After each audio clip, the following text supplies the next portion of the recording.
인수위에서 청와대 이전 TF 분과장으로 윤석열 정부 출범 후엔 대통령실 관리비서관으로 관저 이전 공사를 총괄한 김호진 전 비서관. 이후 국토부 차관으로 영전했고 총선에 도전했다가 경선에서 탈락한 뒤엔 공항공사 사장 후보에도 올랐습니다. 김 전 비서관은 누가 21g을 대통령 관저 이전 공사업체로 추천했는지 기억은 안 나지만 김건희 씨가 추천한 건 아니라고 주장해왔습니다. 아직도 21g을 누가 추천했는지 기억이 나지 않습니까? 기억이 안 나니까 말씀을 못 드리는 네. 것 저도 안타깝습니다. 그럼 김건희 여사가 추천했습니까? 그런 사실이 없습니다. 코바나 컨텐츠 전시회를 후원하는 등 김 씨와 밀접한 관계였던 인테리어 업체 21g은 2022년 4월 한남동 대통령 관저 공사를 수의 계약으로 따냈습니다.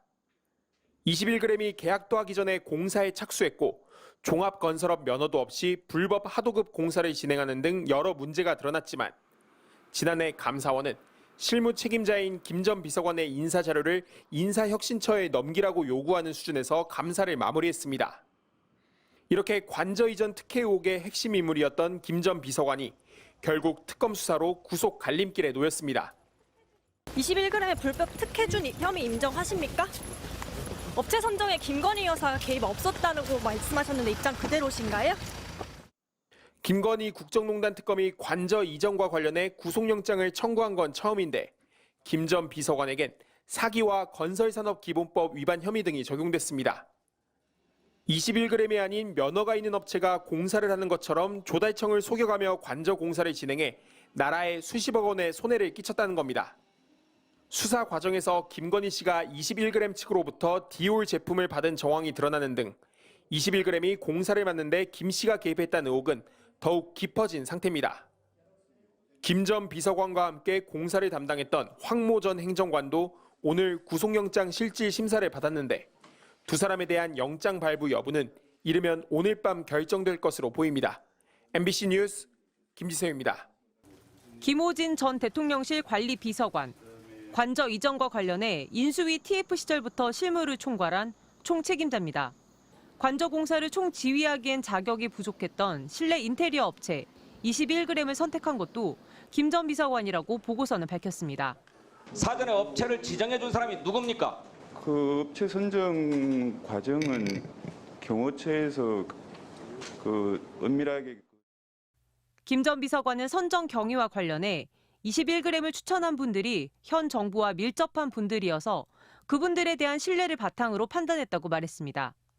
현 정부와 밀접하다면서도 누가 추천했는지 구체적으로 물었을 때는 정확히 기억나지 않는다고 말했습니다.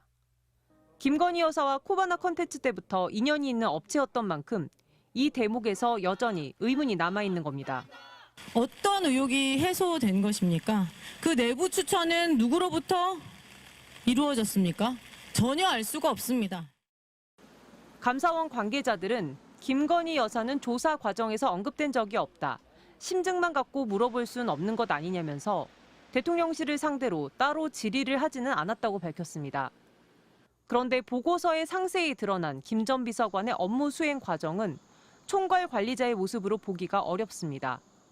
공사 규모가 예산을 초과한다는 보고를 받자 막연히 일단 공사하면서 예산을 확보하면 될 것으로 생각했고 계약을 체결하기도 전에 공사부터 하면 법을 못 지킨다고 실무자가 우려하는데도 공사를 진행시켰습니다. 심지어 21g이 하도급을 맡긴 업체 중 3분의 2 이상은 무자격 업체였는데도 당연히 자격이 있을 거란 막연한 추측을 했다고 돼 있습니다. 관리 감독은 제대로 하지 않고 대신 공사의 시급성을 주로 강조했다는 대목도 있습니다. 김 전 비서관은 관저 공사 이후 국토교통부 차관을 거쳐 현재 한국공항공사 사장직에 지원해 유력 후보로 올라 있습니다. MBC 뉴스 조재영입니다. 재작년 취임 후 윤석열 대통령은 대선 공약대로 대통령 집무실과 관저를 차례로 청와대에서 용산으로 옮겼습니다. 결단하지 않으면 제왕적 대통령제에서 벗어나기 어렵습니다. 일단 이 공관이 의식을 지배한다고 저는 생각합니다. 그런데 김건희 여사가 운영한 전시기획사 코바나 컨텐츠의 전시공사를 맡았던 인테리어 업체가 관저 공사를 따낸 사실이 드러나면서 논란이 불거지기 시작했습니다. 참여연대가 재작년 10월 감사를 청구하면서 감사원이 감사에 착수했습니다.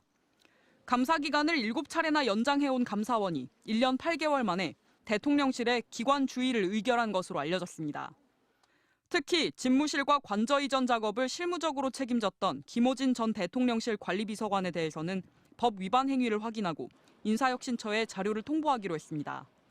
국토부 차관을 지낸 뒤 퇴직한 김 전 비서관을 징계할 수 없기 때문에 사실상 징계 요청에 준하는 조치로 추후 공직 임용 시 인사검증에 활용하도록 기록을 넘기기로 한 겁니다. 감사원은 또 대통령실이 일부 공사업체와 수의계약을 맺으면서 적법한 절차를 지키지 않았다고 본 것으로 알려졌습니다. 공사 하청업체 가운데 무자격 업체가 다수 있었던 사실도 확인한 것으로 전해졌습니다. 앞서 감사원은 작년 10월 경호처 간부가 방탄유리 업체의 비용 부풀리기를 묵인한 것으로 보고 검찰에 수사를 의뢰했습니다. 김 전 차관은 자신은 이미 퇴직한 사인이라며 별다른 입장을 밝히지 않았습니다. 대통령실은 국가안보와 직결된 고도의 보안시설 공사는 국가계약법령상 수의계약 대상이라며 감사원이 일부 절차상 미비점을 논의한 것으로 보이는데 결과를 통보받은 뒤 필요한 조치를 하겠다고 밝혔습니다. MBC 뉴스 김민영입니다.